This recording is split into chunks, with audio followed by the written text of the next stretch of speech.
Mga kawani sa City Treasurer's Office sa Lapu-Lapu City, gipaubos sa surprise test. Sa 86 ka mga kawani sa City Treasurer's Office, 85 kanila ang napaubos gayud sa surprise drug test. Samtang ang usa wala makasalmot kay naka-file kini og leave karong adlaw.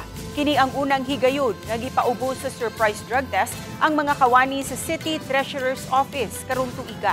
Samtang sayo kag buntag usab, gipaubos sa surprise drug test ang 23 ka mga trainee sa Lapu-Lapu City Disaster Risk Reduction and Management Office.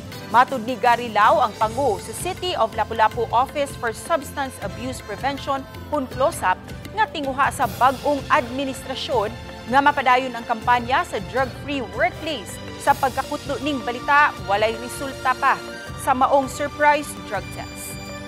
So before unahon nato ang sagawas, unahon nato ang which our good mayor gave us an instruction that ipaubos gyud og mga surprise drug test ang ato ang matag departamento.